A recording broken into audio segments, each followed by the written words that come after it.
Boa noite, você vai ver hoje no Tarek Notícias deste sábado. A defesa do atual governador afastado do Rio de Janeiro, Wilson Witzel, recorre da decisão que rejeitou o pedido para a volta ao cargo.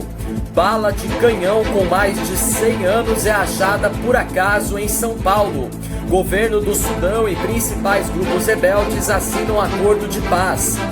Inundações deixam dezenas de desaparecidos na Itália e na França. No dia dos 30 anos da reunificação da Alemanha, a chanceler Angela Merkel pede coragem para o país enfrentar o coronavírus. E Egito anuncia a descoberta de 59 sarcófagos com cerca de 2.000 anos e meio. Eu sou o Tarek Elakis e está no ar o Tarek Notícias.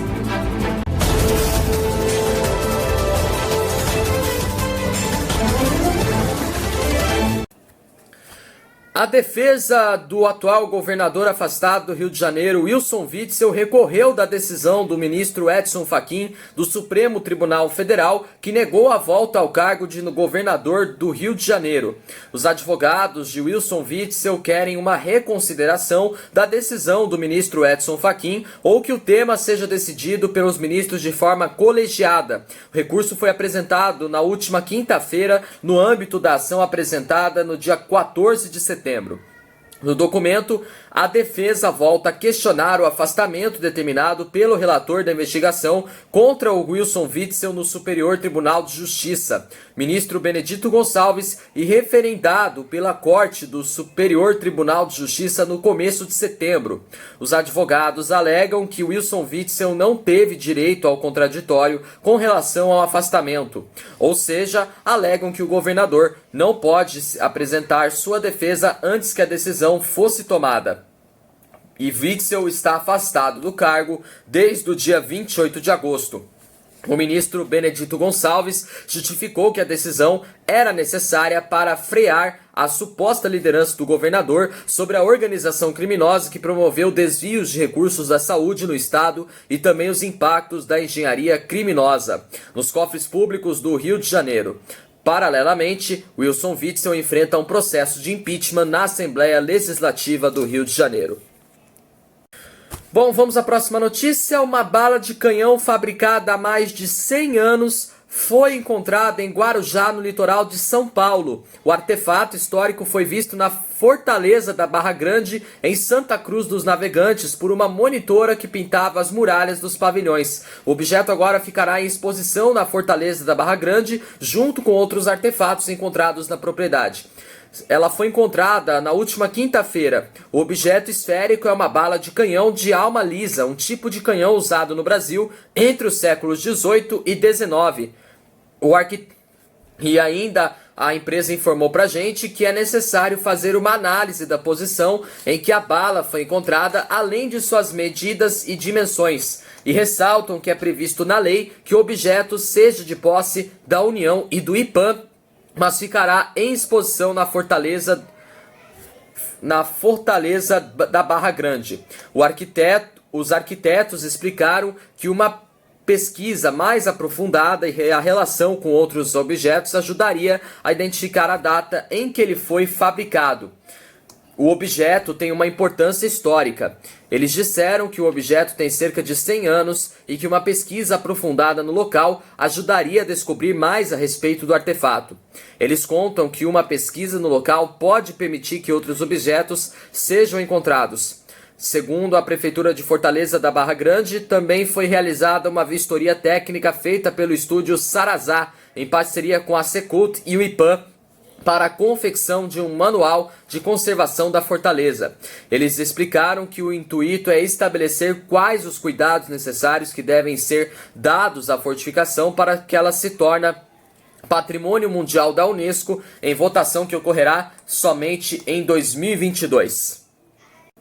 Bom, vamos à próxima notícia. O governo sudanês e os principais líderes rebeldes do país assinaram hoje um acordo de paz em Juba, capital do vizinho Sudão do Sul, com o objetivo de acabar com os 17 anos de guerra. Os presidentes da Etiópia e do Chad e os primeiros ministros do Egito e Uganda estavam entre as autoridades regionais e políticos no evento. O acordo firmado hoje confirma a preliminar selada por 3 grandes grupos no dia 31 de agosto, 2 facções da região oeste de Darfur e uma da região sul, após meses de negociações promovidas pelo Sudão do Sul. Outro poderoso grupo rebelde foi o Movimento de Libertação do Povo do Sudão Norte, liderado por Abdelaziz al-Hilu, que não havia participado das negociações de paz iniciais e concordou no mês passado em se juntar às novas negociações.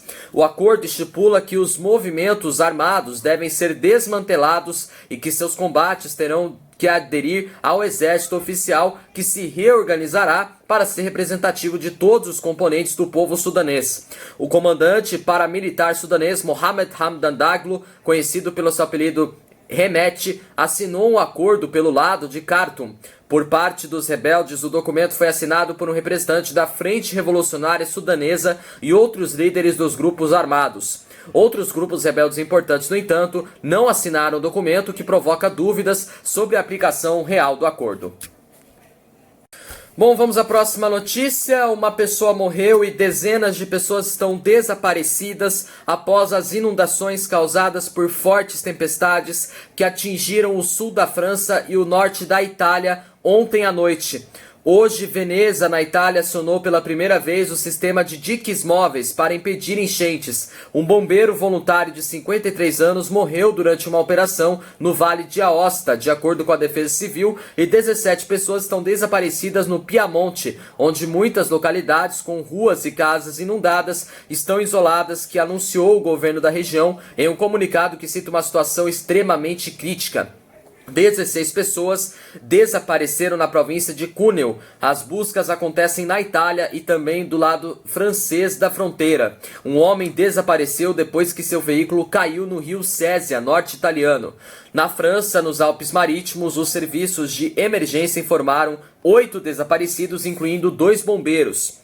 Nas proximidades de Nice, quando quase 12 mil casas estavam sem energia elétrica. As chuvas intensas e os fortes ventos também afetaram as regiões italianas de Veneto, Lombardia e Liguria. Em Veneza, moradores e turistas se reuniram para observar pela primeira vez o acionamento do novo sistema de diques móveis para proteger a cidade das inundações. O fenômeno conhecido como aqua alta, uma maré alta anormal que provoca inundações até na famosa Praça de São Marcos. Diante da enchente provocada pelas chuvas, as autoridades de Veneza decidiram elevar a barreira de diques móveis para impedir a entrada do mar na lagoa e evitar, assim, as inundações na cidade, formada por 118 ilhas. O capitão Marco Nobili, da Guarda Costeira da Itália, diz que a Praça de São Marco ainda não foi inundada até o momento. O sistema foi testado com sucesso pela primeira vez em julho. O sistema de impermeabilização de Veneza, conhecido com o nome MOSE, que é de Moisés, com 78 comportas, tem o objetivo de proteger o imenso patrimônio artístico da cidade. Veneza é vítima com frequência da água alta que inunda dezenas de lojas, hotéis e monumentos, assim como a famosa Praça Bizantina de São Marcos, como aconteceu em novembro do ano passado, quando a cidade sofreu uma das piores inundações da história.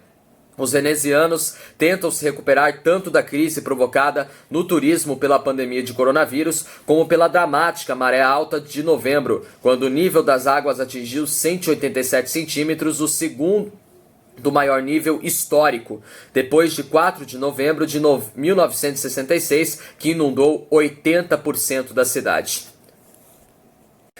Bom, vamos à próxima notícia. O Egito anuncia a descoberta de 59 sarcófagos com cerca de 2.000 anos e meio. Vários sarcófagos são exibidos dentro de uma tumba no sítio arqueológico de Saqqara, no Egito, hoje. O Ministério de Turismo e Antiguidades do Egito disse que pelo menos 59 sarcófagos selados com múmias dentro deles foram encontrados em 3 poços. Bom, vamos agora para a próxima notícia. A chanceler da Alemanha, Angela Merkel, pediu aos alemães que demonstrem a mesma coragem antes da pandemia de coronavírus que o momento da queda do regime da Alemanha Oriental, em um discurso neste sábado por ocasião do 30º aniversário da reunificação nacional. nacional. A chefe de governo em Potsdam, local das cerimônias, diz que sabem que hoje devemos ter a coragem de empreender novos caminhos devido à pandemia da Covid-19 e disseram que foi necessária muita coragem para que as pessoas da ex-Alemanha Oriental saíssem às ruas para que iniciassem a Revolução Pacífica em 1989.